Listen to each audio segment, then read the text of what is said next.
Hello दोस्तों, कैसे हैं आप सब। आई होप आप सब अच्छे होंगे। तो आज की वीडियो में हम स्टार्ट करने वाले हमारी बुक का चैप्टर नंबर 3, प्राकृतिक और मानव निर्मित आपदाएं। ठीक है, तो चलिए चैप्टर को स्टार्ट करते हैं। तो सबसे पहले हम इसमें समझेंगे उद्देश्य देख लेते हैं हम। ठीक है, उद्देश्य देख लेते हैं कि इस चैप्टर में हम पढ़ने क्या वाले हैं। ठीक है, तो हम इस चैप्टर में पढ़ने वाले हैं प्राकृतिक आपदाओं के प्रकार पढ़ेंगे। फिर हम पढ़ेंगे भूभौतिकीय आपदाओं का स्वरूप, उसके बारे में। एंड देन फिर हम पढ़ेंगे जल वैज्ञानिक या जलवायु वैज्ञानिक व जैविक आपदाओं का विवरण। एंड देन लास्ट में मानव निर्मित आपदाओं के बारे में। ठीक है, इसमें हम टोटल पढ़ने वाले हैं प्राकृतिक और मानव निर्मित आपदा दोनों के बारे में। ठीक है, तो चलो स्टार्ट करते हैं प्राकृतिक आपदाओं के प्रकार से। अब प्रकार को तो हम तब जानेंगे, पहले हमें ये पता तो होना चाहिए ना प्राकृतिक आपदा होती क्या है। आई होप इतना तो पता होगा, लेकिन फिर से मैं बता देती हूँ। देखो, ऐसी आपदाएं जो प्रकृति के द्वारा होती हैं, ठीक है, तो उसमें मनुष्य का कोई हस्तक्षेप नहीं होता। ठीक है, जैसे कि क्या है, बाढ़ होती है ना। बाढ़ होती है, अब बहुत ज़्यादा वर्षा हो रही है, मनुष्य थोड़ी करवा रहा है वर्षा, है ना। अब वो तो नेचुरल हो रही है, नेचुरल प्रोसेस है। अब बहुत ज़्यादा बारिश होती है तो क्या हो जाता है, बाढ़ आ जाती है, बाढ़ आने की संभावना हो जाती है बहुत ज़्यादा, और बहुत बार बाढ़ आ भी जाती हैं। ऐसे भूकंप होता है, पृथ्वी की जो आंतरिक हलचलें होती हैं, आंतरिक जो चट्टानें होती हैं, खिसकती हैं और टकराती हैं। एंड देन फिर भूकंप आता है। ठीक है, उसमें मनुष्य कुछ कर रहा है नहीं ना, तो वो क्या है, प्राकृतिक आपदा है, यानी कि उसमें प्रकृति के द्वारा ही उसमें हो रहा है। ठीक है, तो ये होती हैं प्राकृतिक आपदाएं। अब इसमें कह रहे हैं कि जो प्राकृतिक आपदाएं हैं उनको हम प्रमुख 4 श्रेणियों में और कई उप श्रेणियों में हम वर्गीकृत कर सकते हैं, जो यहाँ पे नीचे दिया गया है उन सब के बारे में हम पढ़ते हैं। ठीक है, तो सबसे पहले क्या दिया गया है, भूभौतिकीय आपदा। ठीक है, चलो इसके बारे में समझते हैं। भूभौतिकीय आपदाएं वह विनाशकारी घटनाएं हैं, ठीक है, जो अत्यंत विनाशकारी होती हैं, जो क्या करती हैं कि पृथ्वी की प्रक्रियाओं के भीतर उत्पन्न होती है। ठीक है, जो पृथ्वी की प्रक्रिया है उनके भीतर उत्पन्न हो रही हैं या घटित होती हैं। इन आपदाओं में क्या है, इन आपदाओं में भूकंप शामिल है, ज्वालामुखी शामिल है, भूस्खलन शामिल है, सुनामी शामिल है। ठीक है, तो ये सब चीज़ें किस पे है कि भूभौतिकी में। ठीक है, तो इतना आपको याद करना है। अब देखो, सीधा क्वेश्चन ऐसे भी आ सकता है। अब आपको अगर आप आपदाओं के प्रकार लिखेंगे तो आपको ये याद होना चाहिए कि ना भूकंप किस में आता है। ठीक है, अब इतना आपको पता होना चाहिए कि भूकंप हाँ भूभौतिकी में आता है, सुनामी भी भूभौतिकी में आती है। तो इतना आपको याद होना चाहिए। थ्योरी में आ रहा है क्वेश्चन, तो आपको लिखना भी है तो आपको थोड़ा तो पता होना चाहिए, नॉलेज ना, तो इतना आपको समझना चाहिए। ठीक है, फिर हम पढ़ते हैं जल वैज्ञानिक। ठीक है, तो इसमें हाइड्रोलॉजिकल आपदा पृथ्वी के पानी की गुणवत्ता में या सतह के नीचे या वायुमंडल में या जल स्थल के वितरण या गतिविधि में एक हिंसक, तेज और हानिकारक सुधार है। इन आपदाओं में क्या क्या चीज़ें शामिल है, एक तो हिमस्खलन और बाढ़। ठीक है, देखो नाम से रिलेटेड है वो चीज़ें, नाम से रिलेटेड है वो चीज़ें। देखो कैसे, जल वैज्ञानिक, जल से, पानी से हिमस्खलन हो रहा है, बाढ़ हो रही है, तो सब चीज़ें क्या है, जल वैज्ञानिक। ठीक है, इतना समझना। और फर्स्ट में देखो भूभौतिकी कह रहा है ना फर्स्ट में, तो इसमें क्या है कि भू का अर्थ क्या होता है, पृथ्वी होता है भू का। ठीक है, तो इसमें आप देखो कि पृथ्वी की प्रक्रियाओं के भीतर उत्पन्न होती कह रहे हैं, यानी कि पृथ्वी से रिलेटेड है। ठीक है, पृथ्वी के पृथ्वी में ही हम इसको अर्थ से जो रिलेटेड है, ज़मीन से हम धरती से, जैसे कि भूकंप है कहाँ आ रहा है, ज़मीन के अंदर से तो आता है भूकंप। ठीक है, और ज्वालामुखी की गतिविधि कहाँ हो रही है, ज़मीन के अंदर से ऐसे विस्फोट होता है, पूरा लार्वा निकलता है। ठीक है, भूस्खलन है, क्या होता है कि ज़मीन का जो टुकड़ा होता है खिसक जाता है। ठीक है, भूस्खलन। और सुनामी भी क्या होता है, ज़मीन, हम इसको भूकर भी बोल सकते हैं। ठीक है, तो ये सब चीज़ें क्या हैं, भूभौतिकी में आएंगी, जल वैज्ञानिक में हिमस्खलन और बाढ़ आएगा। ठीक है, काफ़ी इजी है। फिर हम देखते हैं जल वैज्ञानिक, जलवायु वैज्ञानिक। ठीक है, तो इसमें क्या आता है कि जलवायु संबंधित आपदा। ठीक है, जलवायु संबंधित आएगा। ठीक है, मौसमी से मल्टी डिजाइडल जलवायु परिवर्तनशीलता तक स्पेक्ट्रम में मेट्रो स्केल प्रक्रियाओं के लंबे समय तक रहने वाले महत्व के कारण होने वाली घटनाओं के रूप में परिभाषित किया गया है। ठीक है, तो इस तरह की जो घटनाएं होती हैं, घटनाओं को और अधिक वर्गीकृत किया जाता है। देखो इसमें कौन कौन से आते हैं, एक तो चरम तापमान है, सूखा है, जंगल की आग और चक्रवात। ठीक है, ये जलवायु से रिलेटेड है। ठीक है, जलवायु वैज्ञानिक। फिर हम देखते हैं जैविक आपदा। अब देखो जैविक में कौन कौन सी चीज़ें आती है ना, जैविक में आती हैं महामारी जो होती हैं। ठीक है, देखो कैसे समझते हैं। जैविक आपदाएं एक निश्चित प्रकार के जीवित जीवों के एक विशाल प्रसार के कारण होने वाले विनाशकारी प्रभाव को परिभाषित करते हैं। ठीक है, यानी कि किससे हो रहा है, जीव से, यानी कि जो है वो लिविंग ऑर्गेनिज्म है जिससे हम अफेक्ट हो रहे हैं। ठीक है, जो कौन हो सकता है, जो एक बीमारी हो सकती है, विषाणु या महामारी के प्रकार से हो सकता है, प्रसार से हो सकता है। इसका एक सबसे बेस्ट एग्जाम्पल मैं आपको दूँ, कोरोना वायरस। आप सभी जानते हैं कितनी बड़ी महामारी थी, एक संक्रामक रोग था। ठीक है, संक्रामक रोग क्या होता है, जो एक से दूसरे इंसान में ईजिली बहुत तेज़ी से फैलता है। ठीक है, तो जैविक आपदाएं भी हो सकती हैं एक निश्चित प्रकार के पौधे या जानवर की आपदाएं में अचानक वृद्धि से भी हो सकती हैं, जैसे एक टिड्डे से भी प्लेग होता है। ठीक है, प्लेग जो महामारी फैलती है। ठीक है, तो इतना हम समझ गए। ठीक है, इतना हम चारों को हमने समझ लिया, काफ़ी इजी था, है ना। अब हम पढ़ते हैं भूभौतिकी आपदाएं जो होती हैं उनके बारे में थोड़ा डिटेल्स पढ़ लेते हैं, समझ लेते हैं। ठीक है, चलो। अब देखो, जो भूकंप है ना, एक विनाशकारी घटना करार दिया गया, होती भी काफ़ी विनाशकारी होती घटना होती है। ठीक है, क्योंकि इसमें बहुत ज़्यादा हानि होती है ना।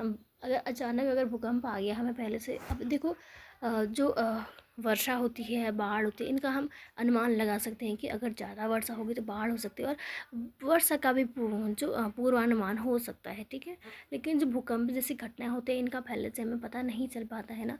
अचानक अगर घटित होती है ये घटनाएं तो बहुत ज़्यादा नुकसान होता है। नुकसान क्या, मतलब जनमाल की, जन धन सब कुछ, सबकी हानि होती है। न जाने कितने लोग मर जाते हैं, कितने जानवर दब जाते हैं, जन संपत्ति की हानि हो जाती है। ठीक है, पूरा यातायात ठप हो जाता है, पूरा सब कुछ क्या ही कहे ना, सब हो जाता है। अब देखो आगे हम पढ़ते हैं। यह महसूस किया जाता है कि मानव जीवन, पशुधन और संपत्ति पर इसके टोल को कम करने की पूंजी भूकंप के कारण और तंत्र को समझने में निहित है। ठीक है, भूकंप तनाव के तहत चट्टानों के टूटने के कारण होने वाला कंपन है। ठीक है, तो मैंने आपको बताया अभी, जिस भूमिगत सतह के साथ चट्टान टूटती है और चलती है उसे क्या कहते हैं, फॉल्ट प्लेन। ठीक है, और भूकंप का जो आकार या परिमाण भूकंपी पर दर्ज भूकंपी तरंगों के आयाम और भूकंप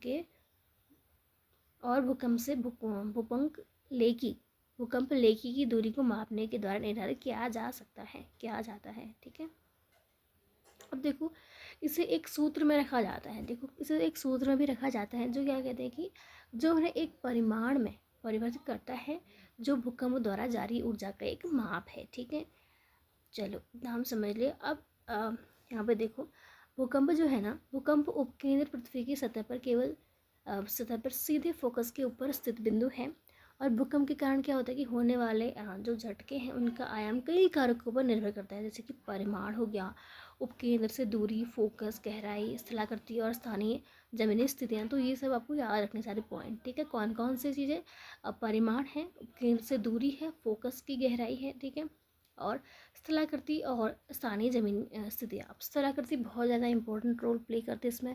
और वो कैसे, अगर हमारा जो घर है, मकान है, ठीक है, अगर वो अच्छी भूमि पर है, अच्छी स्थलाकृति है, भौगोलिक संरचना वहाँ की अच्छी है, तो काफ़ी कम चांसेस है कि हमारे मकान को खतरा हो सकता है ना।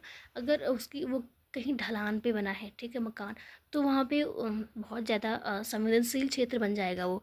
इसलिए ये सारी चीज़ें उस पर डिपेंड करती हैं। ठीक है, कई कारकों पर डिपेंड करती हैं। अब आगे हम देखते हैं, यहाँ पे एक एग्जाम्पल दिया गया है। ठीक है, आप इसको एग्जाम में लिख सकते हैं। तो कौन सा एग्जाम्पल है, द ग्रेट चिलियन भूकंप दक्षिणी चिली में हुआ था, बल्दिया के पास, कब, 22 मई 1960 को। एक यंत्रीकृत दस्तावेज परिमाण के साथ दुनिया का सबसे बड़ा भूकंप था। देखो ये वाला काफ़ी इंपॉर्टेंट है, अगर आप इसको लिखोगे तो काफ़ी आपके लिए प्लस पॉइंट होगा एग्जाम में। इसे संयुक्त राज्य भूवैज्ञानिक संरक्षण द्वारा कितना 9.5 रिक्टर स्केल पर मापा गया था। ठीक है, इसे ग्रेट चिलियन भूकंप और 1960 वाल्डिया भूकंप के रूप में भी जाना जाता है। ठीक है, आगे हम पढ़ते हैं ज्वालामुखी गतिविधि, वॉल्केनो एक्टिविटी। ठीक है, इसके बारे में समझते हैं। अब ज्वालामुखी क्या होता है आप सबको पता है ना। हम सब बचपन से वो जो वॉल्केनो वाला प्रोजेक्ट है हम सब ने बनाया होता है। ठीक है, आप सब ने बनाया होगा। तो एक ज्वालामुखी जो होता है, ग्रह द्रव्यमान वस्तु के क्रस्ट में अलगाव होते हैं, जैसे कि पृथ्वी जो गर्म लावा के साथ पूरा निकलता है ना, ऐसा आपने देखा होगा कि ऐसे पूरा पूरा ऐसे लावा, जो लावा होता है पूरा विस्फोट जैसा होता है, और किलोमीटर, 1000 किलोमीटर तक वो अपना प्रभाव दिखाता है। ठीक है, ज्वालामुखी की राख और गैसों को सतह के नीचे एक मैग्मा चैम्बर से बचने की अनुमति देता है। और जो पृथ्वी की ज्वालामुखी इसलिए होते हैं, क्यों होते हैं देखो, क्योंकि इसकी पपड़ी कठोर टेक्टोनिक प्लेटों में टूट जाती है, ठीक है, इसकी पपड़ी, और जो अपनी मेंटल को एक गर्म नरम परत पर तैरती है, ठीक है। इसलिए पृथ्वी पर ज्वालामुखी आमतौर पर पाए जाते हैं जहाँ की टेक्टोनिक प्लेट्स का विचरण या फिर अपसरण होता है। अधिकांश जो पानी के और अधिकांश कहाँ पाए जाते हैं, पानी के नीचे, ठीक है। ज्वालामुखी जो होते हैं विस्फोट को आमतौर पर या तो विस्फोट के रूप में जाना जा सकता है या फिर अचानक चट्टान और राख के इंजेक्शन या अपक्षयी विस्फोट लावा के अपेक्षाकृत कोमल प्रकोप के रूप में भी जाना जाता है, ठीक है। और यहाँ पे कुछ इंपॉर्टेंट चीज़ें हैं, उनको भी हम समझ लेते हैं क्या क्या चीज़ें दी गई हैं।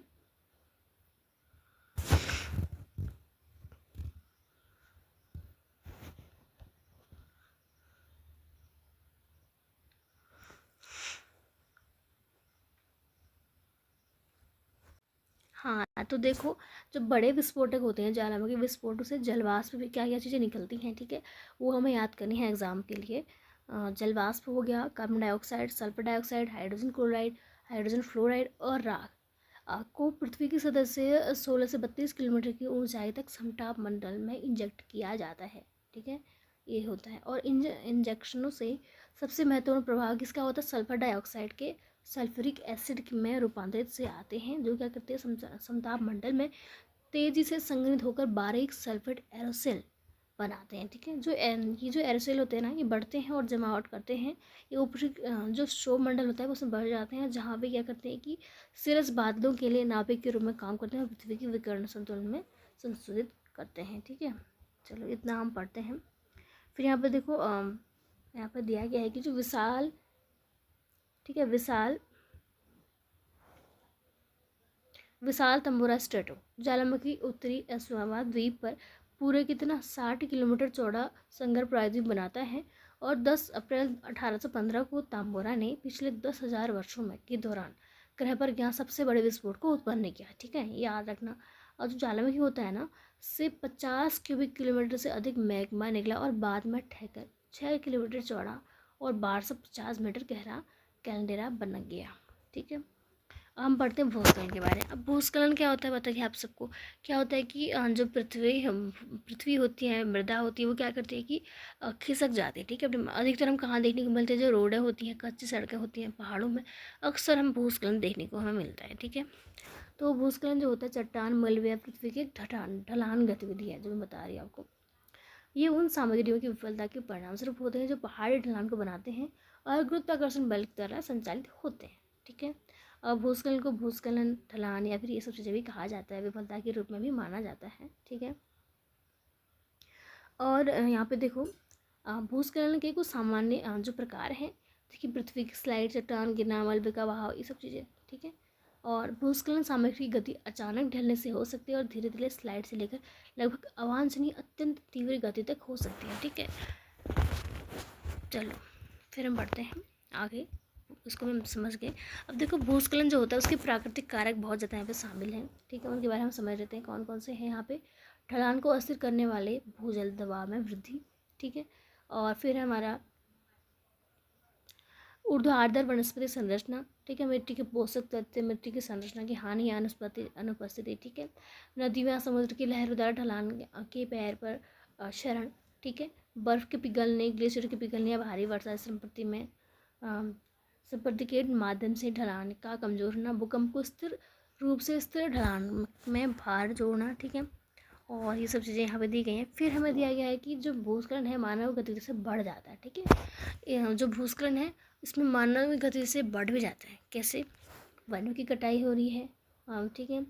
दोषपूर्ण खेती, गैर कल्पित निर्माण, जो पहले से कमज़ोर ढलानों को अस्थिर कर देते हैं। जैसे अगर हमारी वनों की कटाई हो रही है, ठीक है, जो पेड़ होते हैं ना, पेड़ होते हैं तो वो क्या करते हैं कि मृदा को जकड़े रहते हैं अपनी जड़ों से, ठीक है, वैसे पकड़े रहते हैं। जो पेड़ हैं, अगर यह मृदा है तो उसकी जड़ें क्या करती हैं कि भूमि को पकड़े रहती हैं, जकड़े रहती हैं, ठीक है। लेकिन अगर भूस्खलन बढ़ रहा है, मतलब अगर वहाँ पे भूस्खलन हो रहा है, तो अगर वहाँ पे पेड़ ही नहीं है तो ज़्यादा नुकसान होगा वहाँ पे, ठीक है। और जो सड़कें भी हमारी बनती हैं, ठीक है, उनमें भी बहुत ज़्यादा वृक्षों का कटान होता है, तो वहाँ पे पेड़ ही नहीं है आसपास, तो ईजिली क्या होता है, जो पहाड़ों तक खिसक जाते हैं। इस तरह से भूस्खलन बहुत ज़्यादा हो जाता है, ठीक है।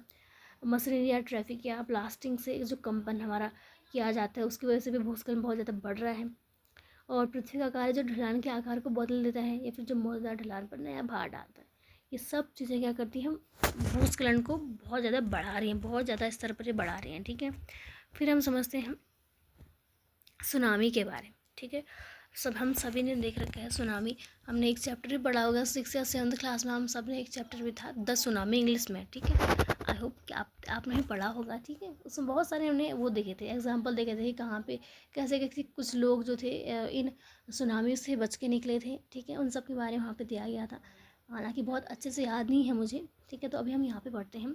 जो सुनामी है समुद्र के नीचे भूकंप या ज्वालामुखी विस्फोट के कारण होने वाली विशाल लहरें हैं। ठीक है, सुनामी का एक मुख्य कारण भूकंप भी होता है। ठीक है, भूकंप के कारण भी आती है सुनामी। सुनामी की जो गहराई में सुनामी लहरें नाटकीय रूप से ऊंचाई में नहीं बढ़ती हैं, लेकिन क्या होता है कि जैसे जैसे लहरें जो जमीनी सतह पर कार्य करती हैं तो समुद्र की गहराई कम होने के साथ साथ ऊंची ऊंची ऊंचाइयों तक भी निर्माण करती हैं। ठीक है, पूरा ऐसे लहर बन के आती है ऐसे पूरा, और अपने पूरा लपेट ले जाती है। आप सब लोगों ने मूवीज़ में देखा होगा। ठीक है, अब जब एक सुनामी एक लंबी यात्रा एक लंबी और क्रमिक ढलान पर यात्रा करती है तो ये सुनामी की लहर को ऊंचाई में बढ़ने का समय देती है। ठीक है, इसे क्या कहा जाता है, सोलिंग कहा जाता है, और आमतौर पर उथले पानी में 100 मीटर से कम होता है। ठीक है, तो यही है सुनामी में। ठीक है, और यहाँ पे एग्जाम्पल दिया गया है, इन एग्जाम्पल को आप एग्जाम में लिख सकते हो। कौन कौन से, 2004 में हिंद महासागर में भूकंप 26 दिसंबर को इंडोनेशिया के सुमात्रा के पश्चिम तट के उपकेंद्र के साथ आया था। ठीक है, इस झटके में कितना 9.1 से 9.3 की एक पल की तीव्रता और 9th की अधिकतम मरकली तीव्रता थी। ठीक है, तो इतना सब कुछ यहाँ पे दिया गया है। और यहाँ पे देखो, जब भारतीय प्लेट बर्मा प्लेट के नीचे दब गई तब मेंगस्टंग, ठीक है, मेगास्टन भूकंप आया, जिसके कारण क्या हुआ कि हिंद महासागर की सीमा के अधिकांश भूस्खलन के साथ विनाशकारी सुनामी की एक श्रृंखला शुरू हो गई। ठीक है, जिसमें क्या हुआ, 14 देशों ने, ठीक है, इतने लोग मारे गए, 14 देशों के इतने लोग मर गए उसमें, और तटीय समुदायों को लहरों से लगभग 30 मीटर ऊंचा भर दिया। और यह जो दर्ज इतिहास सबसे घातक प्राकृतिक आपदाओं में से एक।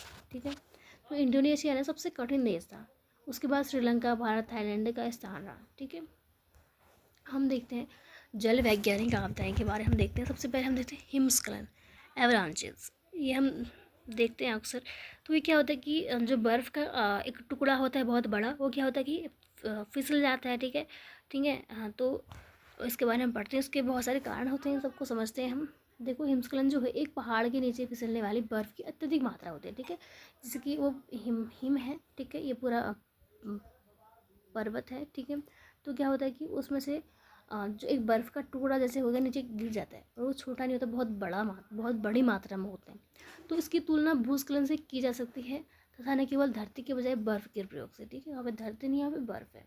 ठीक है, हिमस्खलन के लिए एक और सामान्य शब्द होता है स्नो स्लाइड है। ठीक है, तो जो हिमस्खलन होता है, जो ढलान तक नीचे पहुँचता है, ये गतिक और शक्ति प्राप्त करता है। यानी कि जो हिमस्खलन होता है जैसे जैसे नीचे की ओर बढ़ता रहता है तो इसकी स्पीड बहुत ज़्यादा तेज़ आती है। यह कारण हो सकता है यहाँ की सबसे छोटी स्नो स्लाइड भी एक बड़ी आपदा हो सकती है। अब जो हिमस्खलन होता है ना, इसको दो सामान्य प्रकार में इसको बांटा जा सकता है। एक तो हमारा है एक सतह हिमस्खलन, जो तब होता है जब विभिन्न गुणों के साथ बर्फ़ की एक परत बर्फ़ की एक और परत के ऊपर स्लाइड करती है। ठीक है, उदाहरण के लिए जब सूखे शिथिल बर्फ़ की परत गीली बर्फ़ की घनी परत पर स्लाइड करती है। एक तो ये हो गया। और जो अन्य आम हिमस्खलन को पूर्ण गहराई वाले हिमस्खलन के रूप में जाना जाता है, जो तब होता है कब, जब पृथ्वी की सतह तक एक पूरा बर्फ़ का आवरण ज़मीन के ऊपर स्लाइड करता है। ठीक है, तो ये सब दोनों चीज़ें हैं उसमें। चलो, जो हिमस्खलन होता है ना, पहाड़ों पर अत्यधिक मात्रा में होता है। ठीक है, अत्यधिक मात्रा में हमें देखने को मिलता है, और जहाँ भी बर्फ़ एक चरम और पर्याप्त कोण पर ज़मीन पर पड़ी है, वहाँ चिकने या छिटकने हिमस्खलन की संभावना होती है। ठीक है, अब 3 जो मुख्य कारक होते हैं प्रभावित करते हैं। ठीक है, यहाँ पर देखो 3 मुख्य कारक प्रभावित करते हैं कि क्या हिमस्खलन होने की संभावना है, ठीक है, या नहीं। ये 3 कारक जो होते हैं, मौसम, स्नोपैक और क्षेत्र हैं। ठीक है, ये 3 कारक हैं, यहाँ पे देखो। फिर हम पढ़ते हैं बाढ़ के बारे में। जो बाढ़ है ना, इसको एक सबसे सामान्य आपदा बताया गया है, ठीक है, क्योंकि हर वर्ष प्रतिवर्ष कभी न कभी हमारे देश में देखी जाती है, ठीक है। तो इसके बारे में पढ़ते हैं। तो बाढ़ तब आती है जब पानी उमड़ता है, यानी कि वर्षा जब होती है, और जब भूमि में पानी भर जाता है तो सामान्य रूप से सूखा होता है, ठीक है। जब पानी तो जो सामान्य रूप से सूखा होता है तो कई तरीके से हो सकता है, ठीक है। सबसे सामान्य तब होता है जब नदी या दरिया अपने किनारे से उमड़ती हैं, ठीक है, अत्यधिक बारिश हो जाती है, फिर टूटा हुआ बांध, ठीक है। तो ये सब चीज़ें क्या हैं, बाढ़ के निर्माण में चीज़ें होती हैं, ये सब चीज़ें। फिर हम आगे देखते हैं बाढ़ का भयावह प्रकोप। देखो, जब बाढ़ आती है ना तो अपने साथ कार, बसें, सब कुछ, जो पुल हैं, घर हैं, इन सबको उड़ा कर ले जा सकती है, ठीक है। उसका प्रकोप इतना ज़्यादा होता है। वो ज़्यादा क्यों होता है? क्योंकि और सिर्फ वो पानी नहीं आता, वो पानी आता है तो इतनी रफ्तार में, इतनी उसकी गति इतनी ज़्यादा तेज़ होती है, स्पीड इतनी स्पीड होती है, और सिर्फ पानी नहीं होता, उसके साथ जो मलबा होता है, पूरा कचरा, सब कुछ लेके आता है, तो वो उसके साथ और भी ज़्यादा घातक तरीके से प्रहार करता है, ठीक है। तो ये हम समझ गए। और जो बाढ़ वाले क्षेत्र हैं वहाँ पे बीमारियों फैलने का भी बहुत ज़्यादा डर रहता है। टाइफाइड है, हेपेटाइटिस है, हैज़ा है, इन सब बीमारियों का प्रकोप भी बहुत ज़्यादा बढ़ जाता है, ठीक है। अब हम देखते हैं जलवायु वैज्ञानिक आपदाएँ, ठीक है। सबसे पहले यहाँ पे है अत्यधिक तापमान, और जब बहुत ज़्यादा एक्सट्रीम टेम्परेचर हो जाता है, ठीक है, जब टेम्परेचर बहुत ज़्यादा हाई हो जाता है तो यहाँ पे देखो हीट वेव्स, हम सब ने सुना है, पढ़ा है, ठीक है। एक हीट वेव जो होती है, जो गर्म तरंगें हम बोलते हैं, एक निश्चित क्षेत्र के सामान्य जलवायु पैटर्न के सापेक्ष अत्यधिक गर्म और कभी कभी आर्द्र, ठीक है, मौसम की भी लंबी अवधि होती है, और मानव शरीर को उसकी सीमाओं के परे एक करे करके गर्मी को लोगों को मार देती है, ठीक है। जो गर्मी जो होती है ना, बहुत ही ज़्यादा, जिसको हम बोलते हैं लू चलना, लोग बेहोश भी हो जाते हैं, ठीक है, इसको चलते हुए। तो बहुत ज़्यादा, अगर देखो, अधिकांश गर्मी विकार इसलिए होते हैं क्योंकि पीढ़ी को गर्मी से अधिक उजागर किया होता है, या उसकी उम्र या शारीरिक स्थिति के लिए अधिक व्यायाम किए गए होते हैं, ठीक है। अब जो बड़े वयस्क होते हैं, छोटे बच्चे, जो लोग बीमार होते हैं या अधिक वजन वाले हैं, वो अत्यधिक गर्मी के शिकार होने की संभावना रखते हैं, ठीक है। तो ये सब है। जो गर्मी जो बिल्कुल भी हमारे जो बॉडी होती है उसको, हम जब बहुत ज़्यादा गर्मी हो जाए तो हम उसको सहन नहीं कर सकते, ठीक है। जब हीट वेव्स चलने लग जाए, ठीक है, जो गर्म तरंगें हैं। फिर हम देखते हैं सूखा, ठीक है। चलो पढ़ते हैं। तो सूखा जो होता है, एक दिए गए क्षेत्र में एक सूखा जो होता है, नीची औसत वर्षा की अवधि है पानी की आपूर्ति में लंबे समय तक कमी के परिणाम स्वरूप होता है, ठीक है। क्या होता है सूखा? क्या होता है? पानी की कमी तो होता है सूखा, ठीक है। बहुत टाइम तक, अगर 1-2 साल तक, 1-1.5 साल तक अगर वर्षा ना आए तो क्या हो जाए, सूखा जैसे परिणाम हमें देखने को मिलते हैं, ठीक है।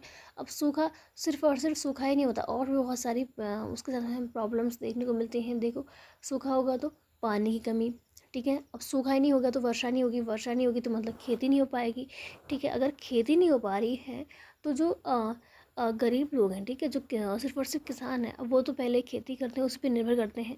अब लेकिन जब वर्षा ही नहीं हो रही तो क्या होगा, जितना भी अनाज है, ठीक है, जितना भी मिल रहा है मार्केट में, तो जिनके पास फाइनेंशियल कंडीशन ठीक है तो वो फिर भी अफोर्ड कर लेंगे, लेकिन क्या होगा कि भोजन कम मिल जाएगा ना, अनाज कम होगा, क्योंकि वर्षा नहीं हो रही है, तो उसकी डिमांड हाई हो जाएगी, बहुत महंगाई हो जाएगी, एंड जो गरीब लोग हैं वो तो उसको अफोर्ड नहीं कर पाएंगे, और बहुत सारी कुपोषण का शिकार हो जाएंगे, बीमारियां हो जाती हैं।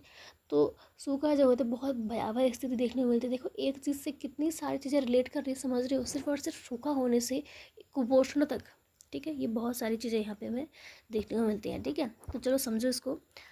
तो इसमें कह रहा है कि दिए गए क्षेत्र में एक सूखा निश्चित औसत वर्षा की अवधि है, पानी की आपूर्ति लंबे समय तक कमी के परिणाम स्वरूप होता है, चाहे वायुमंडलीय सतह का पानी हो या फिर भूजल हो, ठीक है।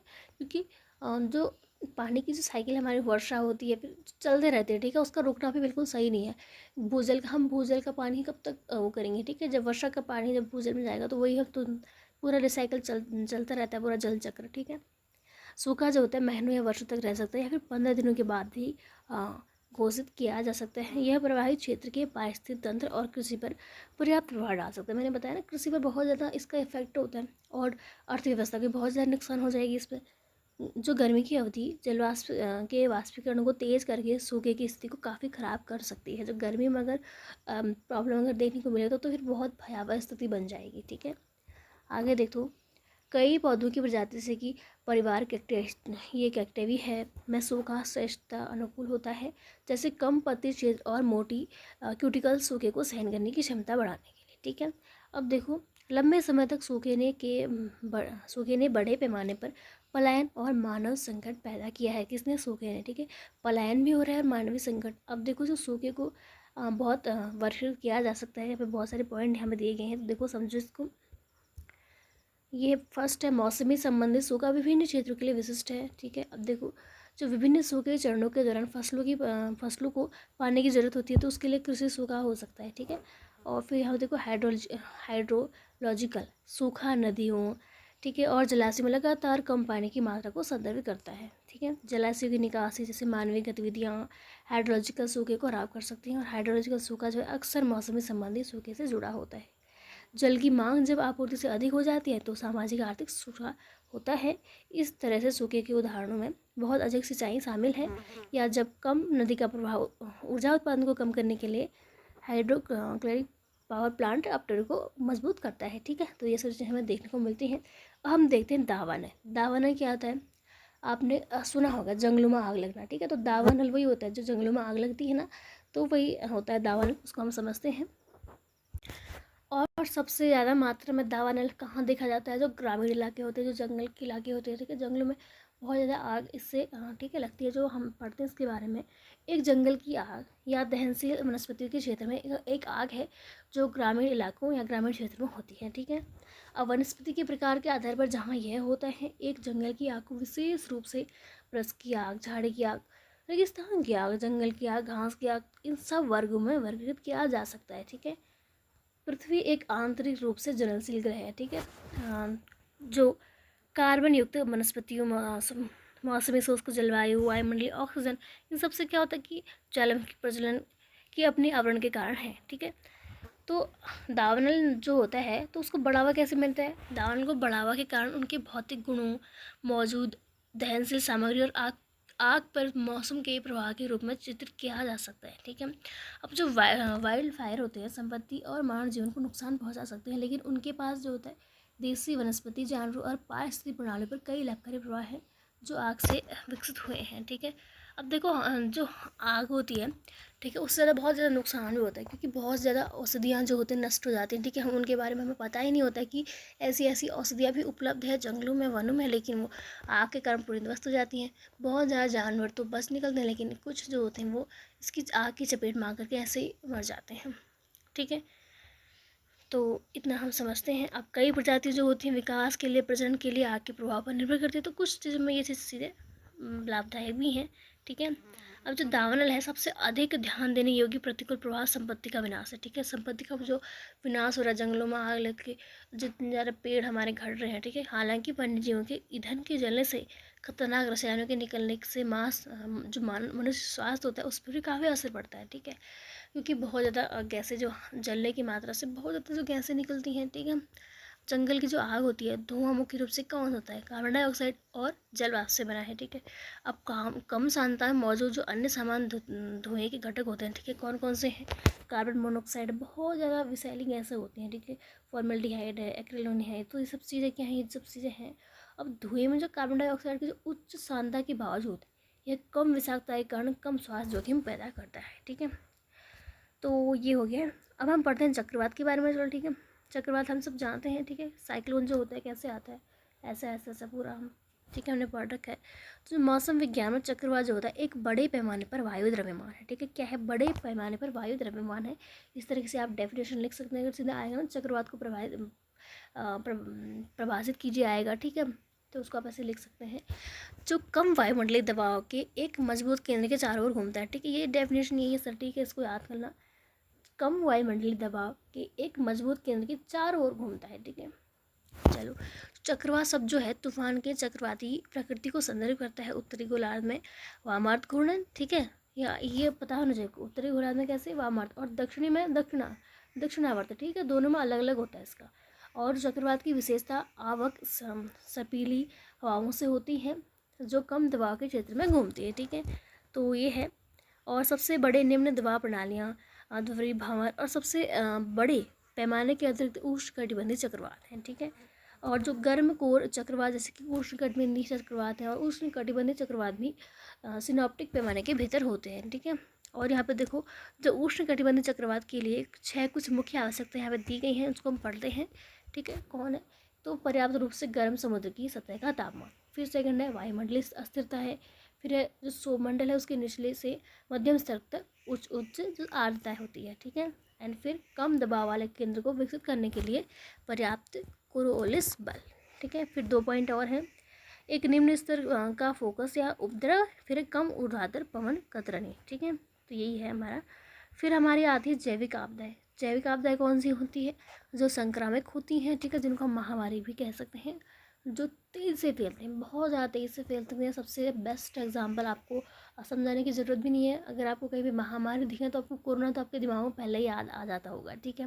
इतना हम 4-5 साल में हमने देखा है, ठीक है। तो जैविक आपदा जो है, जो सबसे पहले हम रोग महामारी में अगर हम देखें तो महामारी संक्रामक बीमारी के तेज़ी से प्रसार को कहते हैं, ठीक है। जो क्या होती है कि तेज़ी से प्रसार करती है वो हमारी महामारी होती है, संक्रामक होती है, जो दी गई आपत्ति में बड़ी संख्या में लोगों को कम समय के भीतर होती है, ठीक है। आमतौर पर 2 सप्ताह या उससे कम, बहुत तेज़ से फैलती है, ठीक है। अगर यहाँ पे कोई एक गाँव में, ठीक है, एक गाँव में एक इंसान बीमार है, ठीक है, और पता नहीं है किसको, तो कुछ 1 हफ्ता नहीं लगेगा पूरे गांव को इफेक्ट होने में, ठीक है। पूरे गांव को संक्रमित होने में बस 1 हफ्ता भी नहीं लगेगा, ठीक है।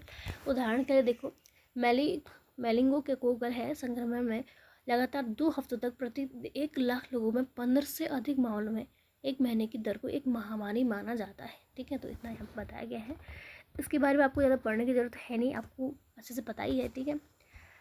और जो एक महामारी होती है एक स्थान तक सीमित हो सकती है, ठीक है। हालांकि अगर यह दूसरे देशों या महाद्वीप में फैलता है और पर्याप्त संख्या में लोगों को प्रभावित करता है तो इसे महामारी कहा जा सकता है। यानी कि अगर वो महामारी को अगर हम कंट्रोल में रखें, ठीक है, जैसे सपोज़ कि वो एक शहर में कोई महामारी फैल गई लेकिन उसको पूरा आइसोलेट कर दिया जाए, वहाँ पे लोगों की आवाजाही बंद कर दी जाएगी, वहाँ से कोई दूसरी जगह नहीं जाएगा, दूसरी जगह से कोई उस सिटी में नहीं जाएगा, तो क्या होगा कि और जब तक वहाँ से सब चीज़ें नॉर्मल ना हो जाए तो एक हद तक वो सब कुछ चीज़ें ठीक हो सकती हैं। लेकिन अगर वो पता नहीं है कि सिचुएशन कैसी है, फिर लोग ऐसे ट्रैवल कर रहे हैं, तो फिर तो महामारी हो ही जाएगी, ठीक है। ऐसा ही कोरोना का भी हुआ, पहले पता ही नहीं था, जब वो आया इंडिया में, है ना, धीरे धीरे पूरे इंडिया में ऐसे फैल गया, ठीक है। तो यही है, महामारी के प्रकोप को नियंत्रित करने वाली स्थिति में संक्रमित खाद्य पदार्थ। अब देखो, महामारी जब होती है, हम सबने देखा लॉकडाउन जो हमने फेस करा, ठीक है, घरों से बाहर नहीं निकलना होता, तो हम बहुत सारी चीज़ें हमें फेस करनी होती है, जैसे कि दूषित पेयजल, ये सब चीज़ें, और कुछ जानवरों की आबादी के प्रभाव से चूहों या मच्छरों का होना शामिल है, ठीक है, जो रोग वेक्टर के रूप में कार्य करते हैं। कुछ मौसमों में कुछ महामारियाँ होती हैं, ठीक है। तो ये हमने देखा। अब हम देखते हैं मानव निर्मित आपदाओं के प्रकार, ठीक है। हमने प्राकृतिक आपदाएं देख ली, उनके प्रकार देख लिए, हम देखते हैं मानव निर्मित आपदाओं के प्रकार, ठीक है। तो चलो समझते हैं जटिल आपात स्थिति और संघर्ष, ठीक है। तो जटिल आपात स्थितियों की आमतौर पर कुछ निम्न विशेषताएं यहाँ पर दी गई हैं, उनको हम समझते हैं, ठीक है। तो कौन कौन सी आपदाएं हम कह सकते हैं मानव निर्मित आपदाएं हो सकती हैं, हम देखो समझते हैं। तो फर्स्ट यहाँ पे है व्यापक हिंसा और जीवन की हानि, ठीक है। आबादी का विस्थापन जो है, समाज और अर्थव्यवस्थाओं को व्यापक नुकसान, तो इन सब चीज़ों में जिम्मेदार कौन है? मनुष्य, ठीक है। तो मानव निर्मित है सब चीज़ें बड़े पैमाने पर,